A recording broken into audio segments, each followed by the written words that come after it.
Et voilà pour ce documentaire d'André Hanos et de Jacques Villain, Soyouz, Ariane 5, Vega sur l'équateur. Alors, est-ce que l'espace pourrait être une solution à nos problèmes, à la morosité ambiante, à la crise, au chômage, à nos difficultés? Tout le monde se souvient bien sûr du premier Spoutnik en 57. Tout le monde se souvient aussi du premier homme dans l'espace, Gagarine en 61. Et bien sûr, on n'a pas oublié le petit pas pour l'homme et le grand pas pour l'humanité de Armstrong en juillet 69 sur la Lune. Tout ça pour dire que l'espace encore nous fait rêver. Maintenant, est-ce qu'il est devenu une affaire? Est-ce que c'est devenu quelque chose d'utilitaire avec des satellites qu'on envoie pour communiquer, pour nous permettre de communiquer, mais sans plus tellement de rêve? Eh bien, on va parler de tout ça. On va en parler avec Michel Tonini. Merci d'être avec nous. Vous êtes général de l'armée de l'air, 2 étoiles, et vous êtes aussi astronaute. Vous avez volé sur la navette américaine Columbia. Vous êtes aussi cosmonaute, vous avez volé avec Soyouz justement pour rejoindre la station Mir. Vous y êtes resté 13 ou 14 jours, je crois. 13 jours, oui. On compte en jours ou on compte en quoi d'ailleurs quand on est là et qu'on tourne autour de la Quand, Terre? on peut compter en jours. Aujourd'hui, on compte en mois parce que les vols font 6 mois.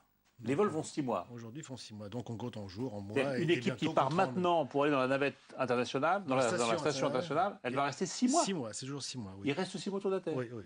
Et c'est pas trop long. Ah non, c'est même trop court pour certains parce qu'on a un programme qui est assez compliqué à faire et donc ça prend beaucoup de temps. Bon, parce qu'on oublie toujours qu'il y a des hommes qui tournent autour de la Terre en ce moment, qui nous regardent un petit peu par les hublots et qui sont très très occupés. En face de vous, Bertrand Ban, vous êtes sénateur socialiste du sud de Toulouse, et vice-président du groupe parlementaire sur l'espace. Et je ne savais pas qu'il y avait même un groupe parlementaire sur l'espace qui rejoint les deux, les assemblées, Sénat. Député et sénateur, oui, qui existe depuis 15 ans et qui est materné par le CNES. On travaille très bien avec eux. Bon, on défend la politique spatiale européenne, a fortiori française. Bon, je dis c'est pas un hasard si vous êtes de Toulouse, la ville de l'aéronautique. Joël Lebar, vous êtes le nouveau directeur général délégué des opérations au CNES, c'est ça? C'est ça, au Centre national des études spatiales. Et vous avez dirigé pendant longtemps Kourou. 5 ans. Pendant 5 ans. 5 ans, le centre Et spatial puis, lyonnais. Isabelle Sourbe-Verger va nous rejoindre. Elle est géographe, elle est chercheure au CNRS. Et on va commencer avec vous, André Hanos, puis vous êtes le réalisateur de ce film, avec votre collègue. Pourquoi ce film? Pourquoi Soyouz? Vous êtes attaché à Soyouz. Ça a été... vous avez eu un coup de cœur pour ce lanceur soviétique? Absolument. Alors, je vous raconte en quelques mots. Avec Jacques Villain, on a fait beaucoup de documentaires sur l'histoire du spatial. Et puis, en faisant ces films, je me suis aperçu qu'il y avait un lanceur extraordinaire qui était Soyouz, puisque ça a été construit et voulu par Staline et Beria pour lancer les bombes atomiques soviétiques. Et puis, on a vu rapidement que ça n'a pas marché pour ça, pour X raisons, et que les Russes, les Soviétiques de l'époque, l'ont capté pour faire toutes les grandes premières de l'histoire soviétique spatiale, Gagarine, etc.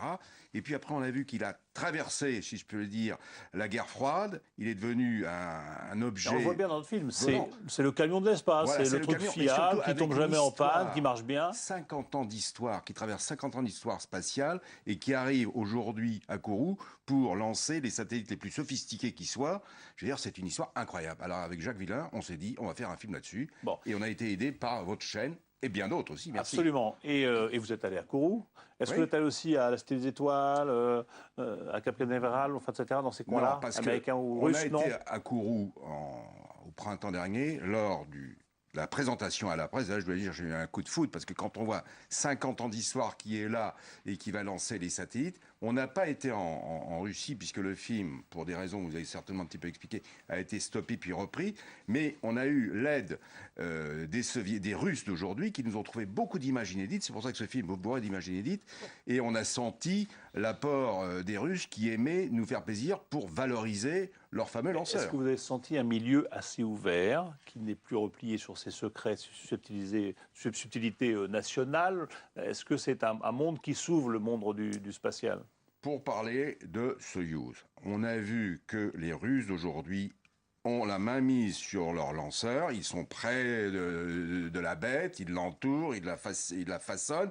Les équipes européennes ont été travaillées aussi pendant 10 ans en Russie pour travailler avec eux. Donc c'est plutôt une osmose. Mais chacun a son territoire et je pense que le directeur du spatial du centre justement, Joël nous Barre, dira. est-ce que c'est vraiment l'osmose entre Français et Bien Russes sûr, sur ces pas de tir à Kourou, puisque vous avez dirigé Kourou pendant 5 ans? Oui, c'est le principe même d'ailleurs de la coopération sur le Soyuz en Guyane. Hein. C'est effectivement le lanceur est russe, donc ce sont les Russes qui le fournissent, ce sont les Russes qui l'opèrent et c'est bien normal. D'abord, c'est eux qui le connaissent.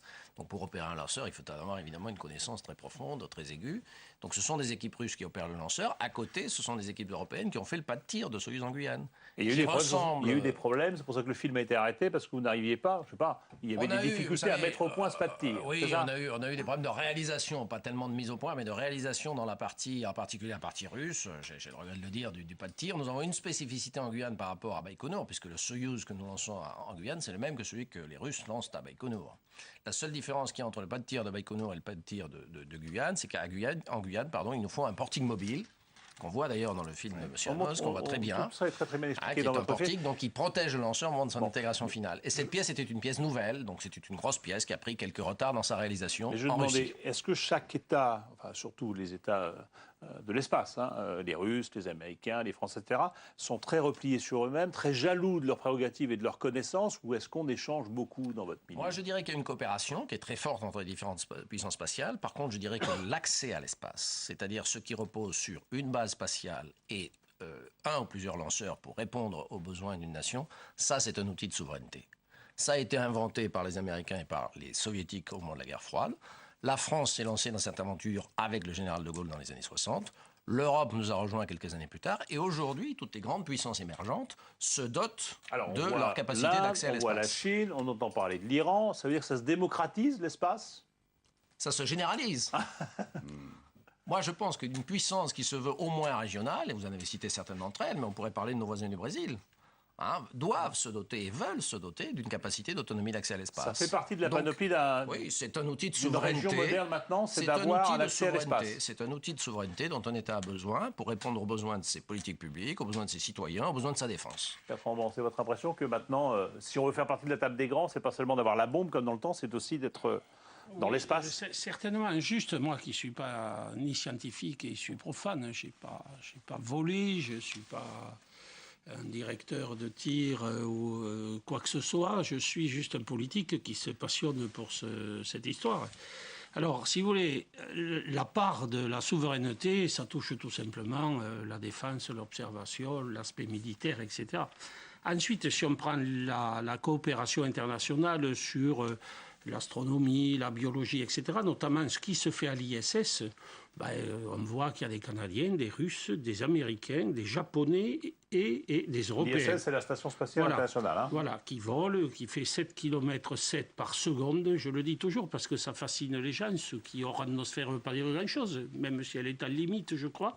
Toujours est-il qu'il y a une vraie coopération. Alors moi, qui suis profane et qui ai parcouru le monde pour ce groupe sur l'espace, je trouve que tous les scientifiques de l'espace se ressemblent. Ils parlent un peu la même langue. Ils ont la même langue, l'anglais bien sûr, mais ils ont surtout cette fraîcheur, cet engouement, voilà, ça c'est très, très net. Alors, on va essayer de voir si, on va partir par le début, s'ils ont un petit peu les mêmes rêves, parce que moi j'ai l'impression que le rêve a un peu disparu de l'espace, en tout cas nous on n'en entend plus parler. Donc merci beaucoup André Anos. On va accueillir dans un instant Isabelle Sourbès-Verger, qui est arrivée. Mais écoutons déjà comment Claudie Aigneret parle de ses premiers pas, si je puis dire, dans l'espace. Et là, vous découvrez la troisième dimension.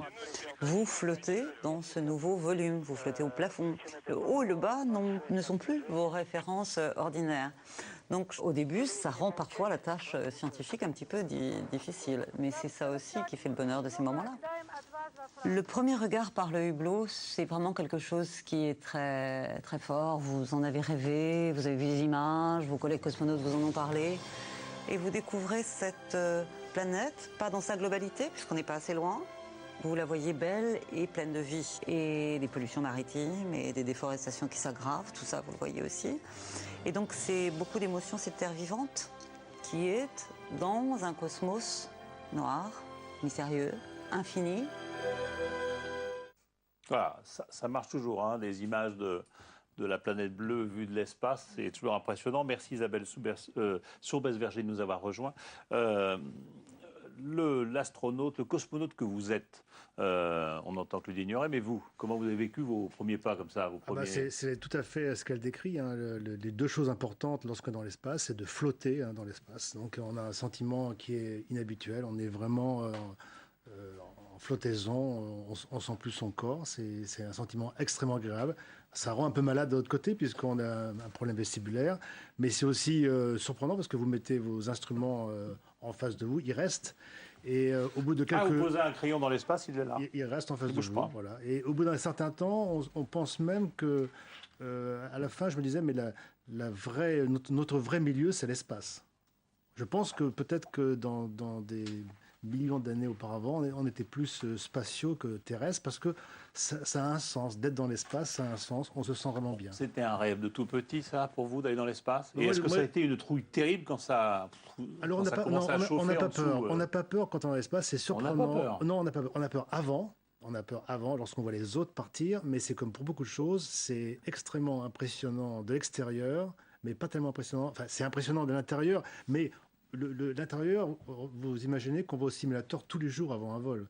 Donc pendant 2 ans, vous êtes au simulateur dans le Soyuz. Bon, ce J'étais que tout vous le allez temps. vivre Donc dans vous le êtes- vol, vous- vous l'avez vécu 100 fois Ah avant oui, c'est dans ça. le C'est les simulateur. mêmes repères. Vous avez vos mêmes instruments et puis c'est la même cinématique, c'est le même compte à rebours, ce sont les mêmes actions que vous répétez. Et même dans les cas de panne, et pourtant dans le deuxième vol que j'ai eu sur Columbia, on a eu plusieurs pannes assez graves.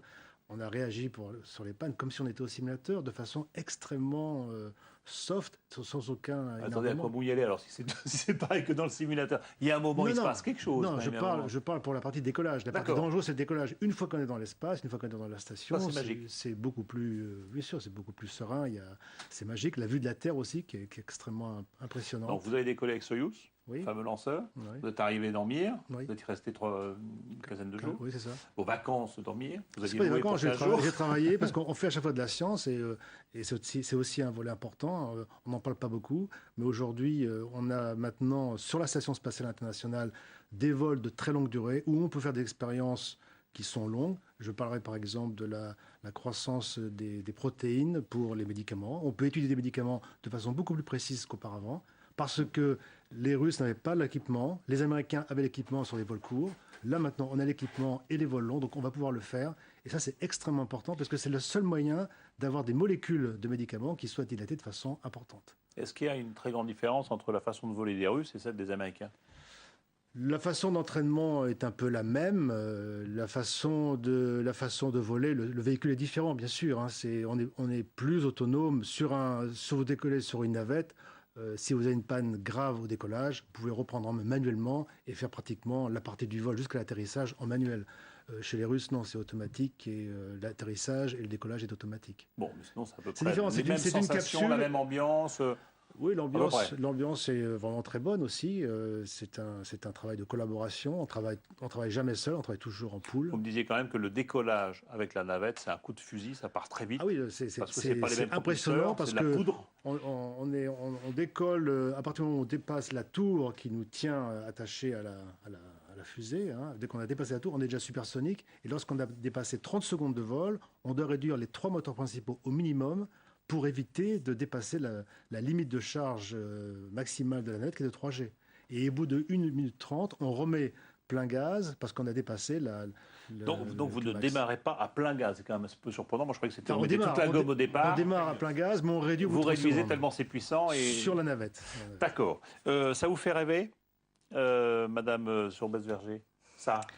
Ça me fait rêver, j'admire beaucoup qu'on le fasse. Je ne suis pas candidate. Mais Non, vous n'êtes pas candidate. Non, mais alors là, je pense que je serais un bon sujet. Je suis malade en train, en voiture, en avion, en bateau. C'est fini maintenant. Il y a des piqûres maintenant. Il y a Ah des bah produits. Il y a des produits maintenant qui Ah, sont vous y allez. miraculeux. Voilà.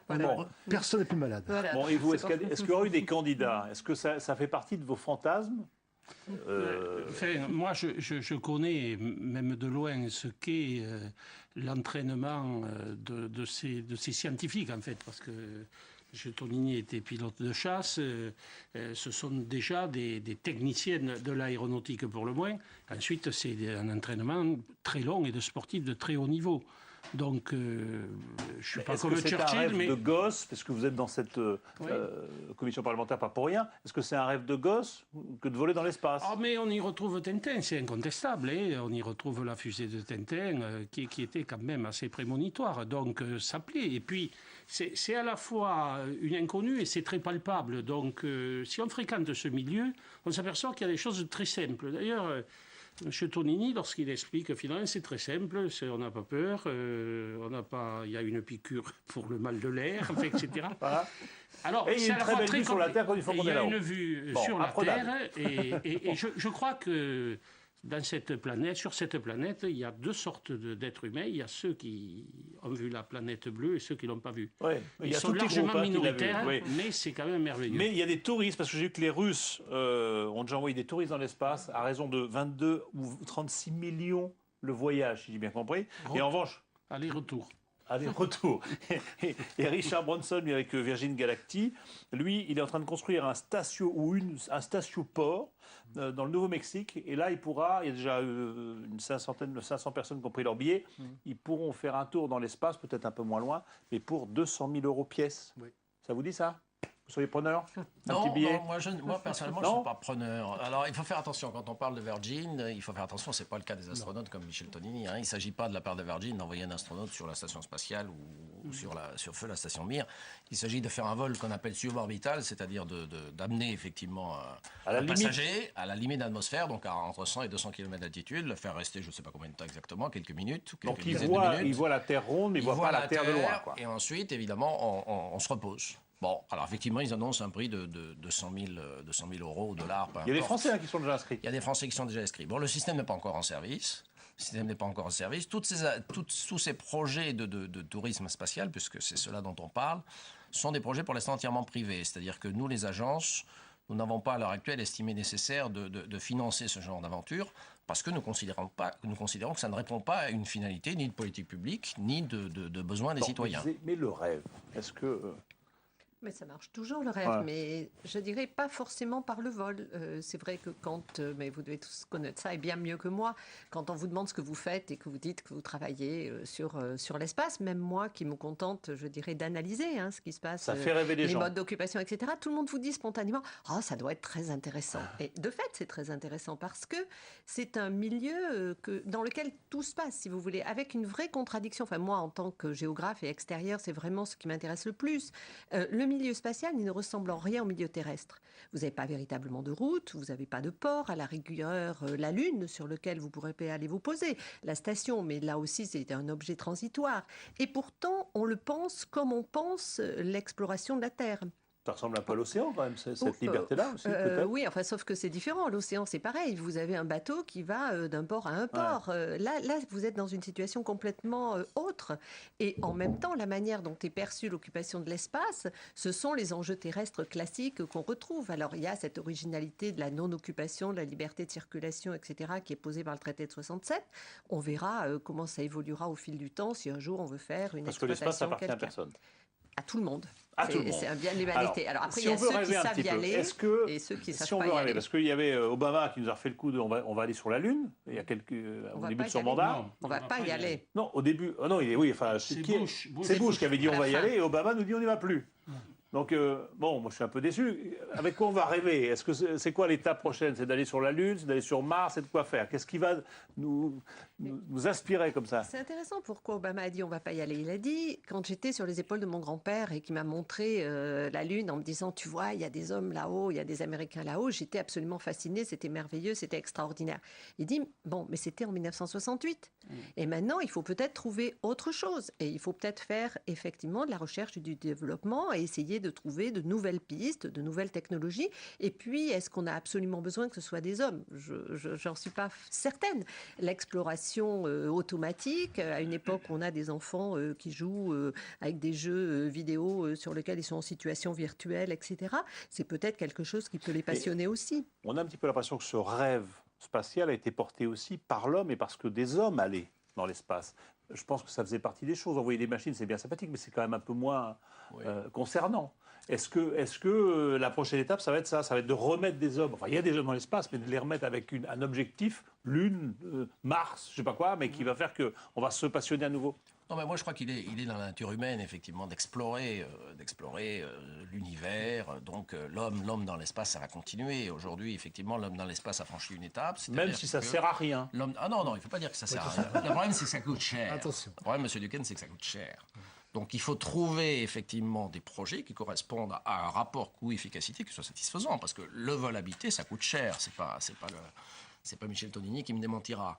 Donc il faut effectivement poursuivre cette aventure de la Station spatiale internationale avec toutes les expériences scientifiques et technologiques qui s'y déroulent, et effectivement pouvoir rester 6 mois à bord, ça permet de faire des choses beaucoup plus efficaces que ce qu'on faisait jusqu'à présent. Et puis il faut envisager les prochaines étapes. Alors vous avez parlé de la Lune, évidemment, la prochaine étape c'est Mars. Tout le monde dit il faut aller sur Mars, mais pour aller sur Mars, Michel Tonini vous le dira mieux que moi, ça pose des tas de problèmes technologiques et surtout un problème humain. Il faut que les hommes. Non mais en roulant bien, c'est 300 jours. Si il faut 6 mois. Si on est en propulsion chimique classique, il faut 6 mois pour y aller à la distance minimale entre la Terre et Mars, parce qu'il faut aller à la distance la plus courte. Après, il faut rester environ entre 3 mois et 6 mois. La distance va fatalement augmenter, et là, il faudra 9 mois pour rentrer. Donc, ça fait un vol de 18 mois. Ah, et ça pose problème, ça. Alors, si ça c'est vraiment la propulsion classique. Si on va en propulsion nucléaire, ce qui n'est pas gagné aujourd'hui, on peut y aller en 3 mois avec les moteurs type Vasimir. C'est des moteurs ioniques qui propulsent tout le temps. On peut rester 3 mois ou 6 mois et revenir en 3 mois. Donc là, on tourne dans un timing beaucoup plus court. Et c'est important parce que le timing court veut dire moins d'alimentation, moins d'eau à amener, donc un vol moins cher et moins de radiation aussi. Et le problème aujourd'hui, ce n'est pas un problème d'argent, parce que le vol sur Mars, c'est un vol qui est cher. Non, mais Mars, on peut s'y poser. On pourrait aller marcher sur Mars comme on a marché sur la Lune. On pourrait, ça ne pose pas de problème. Si, avec un scaphandre, on pourrait marcher sur Mars. Il faut le mettre au point, mais ça sera faisable. Oui, c'est faisable. Mais vous en rêvez de ça ou pas? Ah oui, c'est un rêve. C'est un rêve et une réalité. Non seulement Mars est une réalité, mais moi je travaille avec les universités pour préparer le voyage sur Mars, donc moi j'y crois sérieusement. Non seulement je crois au voyage sur Mars, mais je crois aussi au voyage vers un astéroïde soit pour des valeurs scientifiques, soit pour une mission sécuritaire. Parce que si un jour nous avons un astéroïde qui vient sur la Terre, on serait quand même un peu stupide de rester là et de rien faire.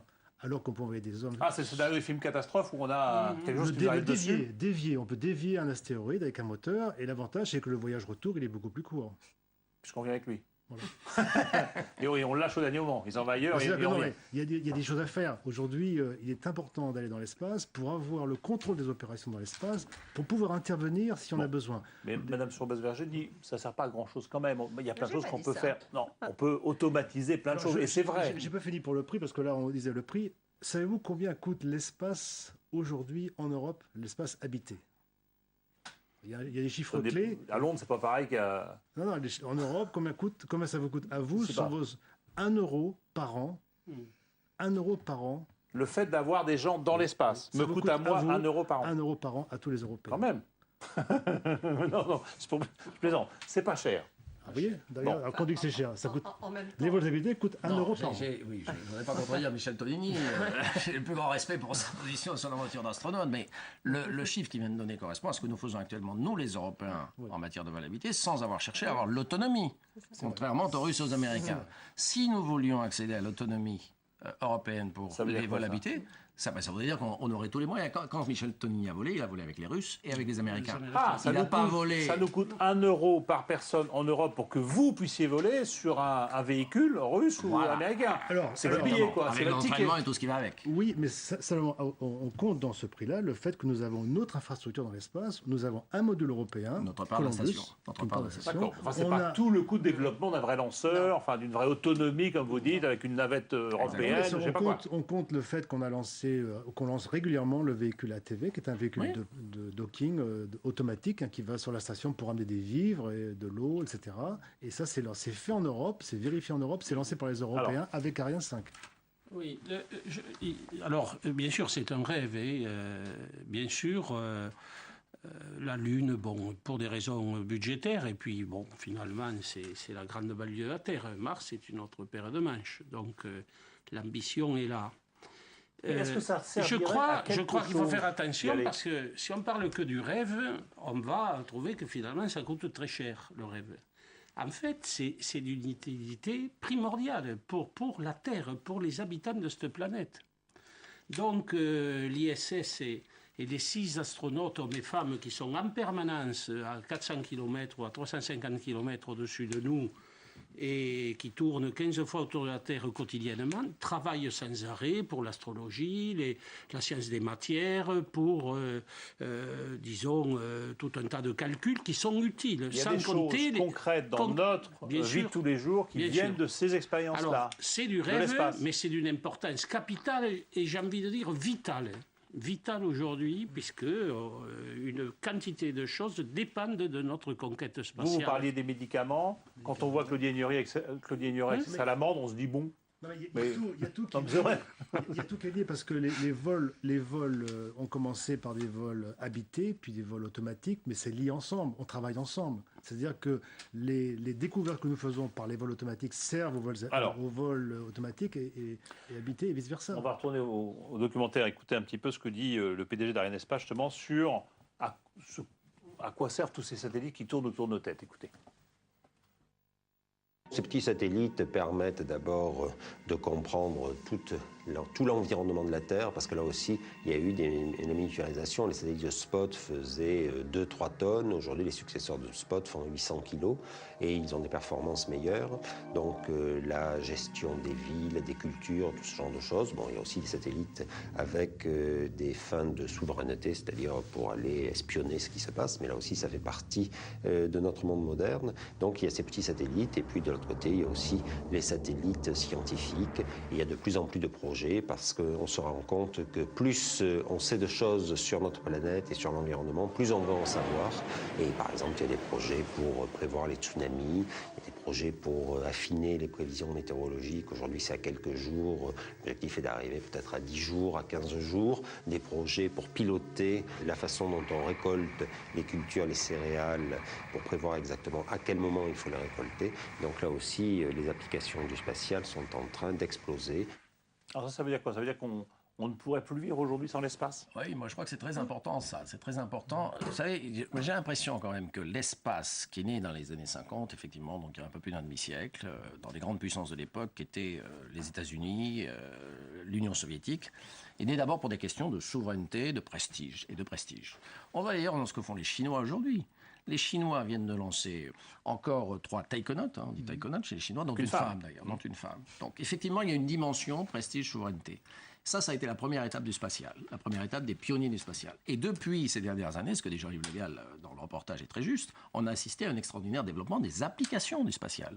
Si vous coupez les applications du spatial, vous apercevrez une journée que vous ne pouvez plus rien faire. Les transactions bancaires sont datées avec une précision extrême grâce au système GPS américain. Il n'y a plus de GPS, il n'y a plus de téléphone portable. Vous n'aurez plus de téléphone, vous n'aurez plus de navigation. L'espace utile répond d'abord à des politiques publiques. Ce sont les satellites qui ont mesuré la hausse du niveau moyen des mers, qui ont démontré le réchauffement climatique. On peut aujourd'hui polémiquer sur quelle est l'origine du réchauffement climatique. Il n'empêche que le fait est incontestable et a été mesuré par les satellites. Demain, nous sommes en train de préparer des satellites qui vont mesurer la teneur en gaz carbonique et en méthane, qui seront les 2 paramètres clés de l'évolution de ce réchauffement climatique dans les années à venir. Oui, moi, ce que je voulais rajouter, c'est vrai que la Chine, on en parle beaucoup. Alors, bon, je ne sais pas si c'est exceptionnel d'envoyer une femme plutôt qu'un homme. Enfin, bon, il me semble que sur le nombre de gens qui ont volé, bon, ça, c'est un autre débat. Je crois que ça sera exceptionnel le jour où on ne s'étonnera plus que ce soit une femme. Mais bon, ça, c'est encore autre chose. Non, ce que je veux dire, c'est que, par exemple, la Chine met plus d'efforts dans les satellites d'application, parce que finalement, c'est ça qui va l'aider au développement, qu'elle ne le fait dans les vols habités ou dans les satellites militaires. Et c'est quelque chose qu'on oublie très souvent. De la même façon, pour l'Inde, le cœur du programme spatial, ce sont les satellites d'application. Et dans ces pays en voie de développement, la question ne se pose même pas. Le spatial, c'est une composante essentielle. Alors nous sommes des pays qui avons des conditions différentes. On a de la cartographie qui est faite, et même si on utilise l'outil spatial, c'est un élément parmi d'autres. Mais chez eux, c'est vraiment crucial. C'est vraiment de l'infrastructure. Il n'y a pas trop de monde là-haut, il n'y a pas un risque d'embouteillage énorme. Ça, c'est un autre problème. C'est plutôt le problème des débris, je dirais, que le nombre des satellites opérationnels. Alors, en gros, à peu près, on arrive à avoir un seuil de débris qui reste le même, sachant que le nombre de tirs, on fait les efforts qu'on peut au niveau des lanceurs pour, lorsqu'on ouvre les charges utiles, ça soit le moins polluant possible. On a les satellites qui reviennent sur Terre et qui brûlent dans l'atmosphère, mais ça, c'est les satellites d'orbite relativement basse, sinon ça prend très longtemps. Et puis, on a eu récemment, pour la première fois, un accident avec un satellite Cosmos et un satellite Iridium, qui là ont fait énormément de débris dans un plan d'orbite. Ça veut dire qu'il y a des débris comme ça qui tournent autour de la Terre et ça fait une espèce de nuage de débris. Surtout, ça fait des risques de collision. Ça devient effectivement, ça devient un problème. M. Bersberger a raison de le souligner. C'est pour ça d'ailleurs que les agences spatiales mondiales, toutes, nous cherchons à promouvoir des règles effectivement pour mettre un minimum de discipline effectivement dans la multiplication de ces débris de satellites. Par exemple, sur l'orbite géostationnaire, celle qui est utilisée par les satellites de télécommunication, en fin de vie, à 36 000 km d'altitude, un satellite doit dégager de sa position, doit remonter son altitude pour se mettre sur une orbite cimetière où il restera indéfiniment à cette altitude. Une orbite cimetière, on appelle ça. Une orbite cimetière sur laquelle donc en fait, il ne rentre pas dans l'atmosphère pour se détruire. Il est trop haut, il est à 36 000 km déjà en orbite utile, donc on remonte son altitude de quelques centaines de kilomètres, donc on dégage la place pour le satellite suivant. Mais vous, là, quand vous lancez une fusée avec des satellites que vous allez mettre en place, vu d'en bas, vous dites, mais comment ils font vous allez positionner exactement un satellite et une place libre. Bien sûr, il va faire son créneau là, il peut. Et le satellite est doté de son propre système de guidage et de propulsion jusqu'à la fin de sa vie. Mais vous savez exactement où vous le mettez. Bien sûr, bien sûr. À quelques dizaines de mètres. C'est pour ça que vous pouvez recevoir la télévision avec votre antenne. Sinon, vous ne pourriez pas. Si vous savez pas où est le satellite. Je le sais, mais ça n'empêche que c'est précis à ce point-là. Il y a des places attribuées. On réclame des créneaux comme ça, qui sont gérés par une agence qui dépend de l'Organisation des Nations Unies d'ailleurs. Donc il faut réserver sa place. Il faut lancer le satellite dans un délai donné, sinon on perd sa place. Parce que l'orbite géostationnaire des satellites de télécommunication est unique. C'est comme les marchands sur un marché. En quelque sorte. Il faut réserver son emplacement. On parle que des géostationnaires, là. Hein. Oui, enfin, je sais pas, on parle de... Non, on parle exclusivement des géostationnaires. Tous les satellites ont une position précise et quand un lancement est réussi, c'est qu'il a été effectivement mis sur l'orbite qui était souhaitée. Mais ce dont vous parle Joël Barre, la réservation, la durée de vie, l'utilisation, etc., c'est sur cette fameuse orbite géostationnaire qui est unique, puisqu'en fait, l'intérêt de cette orbite, c'est qu'à cette altitude, le satellite tourne à une vitesse angulaire qui est à peu près celle de la rotation de la Terre sur elle-même. En gros, ce que ça veut dire, c'est que le satellite reste en face de la même portion terrestre. C'est pour ça que, pour les télécoms en particulier, la télévision... Ils arrosent un territoire défini et toujours le même. Hein, voilà, ça fait qu'effectivement, je reçois ma télé tranquillement, ce qui est quand même précieux quand on y travaille. Bon, alors, sur ces histoires-là, parce que ça devient banal aussi, presque, vu de l'extérieur, d'envoyer comme ça dans l'espace des satellites. Bon, c'est essentiel à notre vie de tous les jours, mais ça aussi, on a banalisé le fait d'avoir un téléphone, des ordinateurs, Internet et tout ça. On trouve ça normal, on n'imaginerait pas de vivre sans, mais on trouve ça normal. Est-ce qu'il y a d'autres choses qui vont pouvoir être faites dans l'espace? Est-ce que l'espace va nous servir demain à autre chose, à des réserves énergétiques, à des réserves d'espace? Est-ce qu'on va y construire? Qu'est-ce qui va se passer dans l'espace demain? Il y a des choses, on parle de l'hélium 3 sur la Lune, on n'a pas le contrôle complet aujourd'hui du procédé pour traiter l'hélium 3, mais l'hélium 3, une fois qu'on l'amène sur Terre, peut faire des ressources énergétiques énormes. Donc on peut aller en prendre, en puiser sur la Lune. Puiser sur la Lune. Et puis, je ne connais pas les chiffres, mais 1 mètre cube d'hélium 3, ça fait l'énergie électrique de tout un continent pendant 1 an. Donc il y a de l'énergie sur la Lune. Ouais. Enfin, là-dessus, il pourrait y avoir débat, parce qu'effectivement, le problème, c'est vraiment de la prospective. C'est le problème du coût, c'est le problème de est-ce qu'il n'y a pas d'autre solution. Mais vous avez aussi des centrales solaires en orbite, qui est un vieux rêve dont on parle. Là encore, c'est pas tout à fait prêt, mais c'est quelque chose qui peut être imaginé. Une centrale solaire qui vous permet de renvoyer sur Terre directement de l'énergie. Mais c'est compliqué. Vous disiez fort justement que l'espace nous a apporté tout un confort technologique qu'on ne mesure même pas, qu'on n'évalue même plus. Mais est-ce qu'il y a d'autres... Si vous parliez de rêve, il y a plein de propositions techniques qui sont intéressantes, mais qui existent depuis le début. Il y a l'histoire de l'ascenseur spatial. Bon, c'est quoi ça? C'est une ligne. Oui, enfin, c'est une ligne. Enfin, moi, j'ai jamais exactement compris comment ça fonctionnait, mais l'idée, c'est d'avoir un système qui fait que vous ne seriez pas obligé, à chaque lancement, d'utiliser un lanceur pour vous permettre de mettre une charge en orbite. Alors, ça pose des tas de problèmes, ne serait-ce que le premier câble qu'on a essayé de dérouler à bord de la navette spatiale derrière, ça c'est toujours joyeusement mélangé. Oui, géostationnaire avec un câble et on prend l'ascenseur, c'est ça? Oui, enfin, c'est une vue de l'esprit pour l'instant, l'ascenseur spatial. Mais c'est un rêve. Mais l'esprit et on l'a fait. On parlait de rêve, et si vous voulez, c'est très intéressant parce que c'est des projets qui sont nés dès le début de l'histoire de l'espace. Alors, il y en a comme les satellites géostationnaires, c'était Arthur Clarke qui, le premier, l'avait imaginé. C'est l'auteur de 2001 Odyssée de l'espace. Et donc, si vous voulez, on peut faire jusqu'à un certain point aller ensemble le rêve et puis la réalité. Bon, parfois, c'est plus dur de faire marcher le rêve avec la réalité. Alors, on va s'enquérir un petit peu maintenant de ce que fait la Chine, ce que fait l'Inde. C'est aussi extrait de documentaire et pour se poser la question de ces nouveaux arrivants sur ce marché de l'espace. Le budget spatial indien augmente de plusieurs dizaines de pourcents chaque année et avec des projets très ambitieux. Alors, ils ne sont pas encore directement des concurrents d'Ariane. Nous lançons la plupart des satellites indiens, mais à terme, ils le seront parce qu'il y a des budgets et puis surtout, il y a une volonté politique. Les Chinois ne sont pas encore des concurrents, mais il est clair qu'il y a une forte dynamique en Chine et les Chinois sont dans une démarche qui rappelle un peu celle des États-Unis ou de l'Union soviétique il y a une cinquantaine d'années, c'est-à-dire ils veulent absolument que le spatial soit un outil de domination politique. Donc les Chinois ont comme objectif d'envoyer un Chinois sur la Lune en 2020. Je pense qu'ils se donnent les moyens de le faire. Et vous explique qu'en 2020, la plupart des Chinois qui seront vivants à cette époque-là ne seront nés après 1969. Donc ils penseront que c'est la première fois qu'on aura marché sur la Lune. Alors voilà, pour ces questions-là, on voit donc des acteurs qui sont des puissances économiques comme la Chine, des puissances politiques peut-être un peu inquiétantes comme l'Iran. Est-ce que, on se souvient tous du drapeau américain planté sur la Lune, je ne sais pas s'il y aura bientôt un drapeau américain planté sur Mars, mais est-ce que dans ce cas-là, il y a un territoire qu'on va marquer? Est-ce que, comme les explorateurs dans le temps, on va s'attribuer des territoires dans l'espace? Il est certain que le prochain vol que l'on fera soit sur la Lune, soit sur Mars, je pense quand même que ce sera un drapeau mondial que l'on plantera. Oui. Et ça serait bien qu'on plante un drapeau mondial et non pas un drapeau américain ou russe ou chinois. Il faut encore le dessiner, le drapeau mondial. Partir en coopération. C'est une coopération.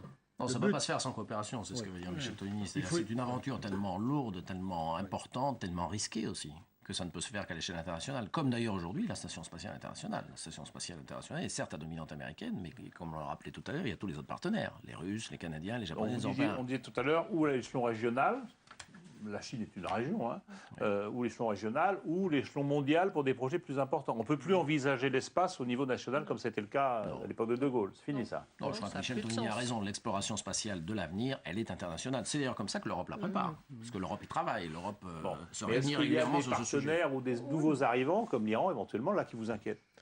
L'Iran n'est pas là-dessus. Je dirais l'Iran à une période où ils essaient déjà de maîtriser la technologie spatiale. Et donc, dans la mesure où l'Iran est isolé, comme d'ailleurs la Chine en son temps, eh bien, ils se débrouillent comme ils peuvent et ils essaient de faire les choses qui vont être les plus spectaculaires compte tenu des moyens dont ils disposent. Moi, ce sur quoi je voudrais revenir, c'est quand Jean-Yves Le Gall parle de la concurrence chinoise ou indienne. Ce qui porte vraiment le spatial chinois et le spatial indien, alors c'est vrai que leur budget augmente, mais ce sont des budgets qui étaient très faibles. C'est surtout leurs besoins intérieurs. Et moi, je crois que c'est là-dessus qu'on a effectivement intérêt à réaliser que des pays qui ont 10 ou 12 satellites nationaux institutionnels de prévus dans les années à venir, ça va faire un nombre de tirs important. Donc, ils ne seront pas directement concurrents d'Ariane parce qu'ils vont tirer leurs propres satellites avec leurs propres lanceurs. Mais Ariane est sur un marché commercial et plus il y a de pays qui sont capables de se débrouiller par eux-mêmes pour lancer leurs satellites, et bien effectivement, ça fait autant de clients potentiels en moins. Bon, maintenant, il y aura d'autres pays qui vont à leur tour s'intéresser aux utilisations de l'espace. La Corée du Sud, a été client, elle a un petit lanceur qu'elle est en train de développer, etc. Mais c'est important pour l'Europe parce que notre lanceur, il ne fonctionne pas qu'avec des besoins institutionnels européens. Finalement, nous lançons assez peu de satellites qui soient purement gouvernementaux comparés à des pays comme même la Russie, les États-Unis, la Chine ou l'Inde. Et si nous avons une faiblesse, elle est bien là. C'est pour ça qu'on a fait venir Soyouz sur le pas de tir d'Ariane. C'est pour avoir avec plus Soyouz, de volume. Oui, c'est pour avoir avec Soyouz et avec Vega, parce qu'on n'a pas encore parlé de Vega, mais peut-être qu'on en parlera dans un instant, mais ça figure dans le film de M. Anos. Avec Soyouz et avec Vega, nous avons désormais une gamme de lanceurs, nous les Européens, qui, partis depuis le centre spatial guyanais, nous permettent de lancer tous les satellites, quels qu'ils soient, répondant à nos besoins, qu'ils soient commerciaux et institutionnels, quelle que soit la masse et la mission. Derrière tout ça, il y a quand même une belle guerre commerciale, quoi. Il y a un marché commercial sur lequel, effectivement, comme disait Mme Sorbès-Berger, il faut mettre le lanceur Ariane parce que nous n'avons pas un marché institutionnel suffisant pour assurer une cadence à nos lanceurs qui permettent de garantir la fiabilité. On peut pas, si on lance une Ariane 5 par an, on n'arrivera pas à maintenir la qualité de la production, donc la fiabilité du lanceur en vol. Il faut lancer, comme on fait aujourd'hui. Un pas de tir pour être performant et une industrie spatiale pour être performante, il faut qu'elle. Oui, il faut une cadence minimale. Il faut une cadence minimale. Comme un chirurgien doit opérer pour être Exactement. Bon. Pareil. Oui, alors l'Inde et la Chine ne sont peut-être pas tout à fait sur le même dispositif, mais je suis tout à fait d'accord. Pour le moment, eux, ils ont, en termes de satellites, une vision extrêmement précise. C'est l'utilité pour leurs citoyens, pour aller vite. Par contre, les lanceurs, qui ne sont pas encore très fiables, puisqu'il y a pas mal d'échecs, seront des concurrents de demain. En tout cas, le but est là. Et notamment le dernier lanceur indien, je crois, qui va être développé, enfin fini de développer en 2013. Et on apprend des chiffres incroyables où on baisse quasiment de moitié la tonne kilo, la tonne dollar. Alors tout ça sont ils vont faire du low cost par rapport à nous, c'est ça? Mais bien sûr, c'est le job. Alors il y a deux choses. Il y a la politique spatiale qui a des objectifs précis. Les Chinois veulent leur autonomie, ils veulent leur propre station spatiale, ils ne veulent pas jouer avec la nôtre, c'est clair. Ils ont un projet. On ne les a jamais invités non plus. Hein. Certes, mais ça tombe bien, ils ne voulaient pas venir.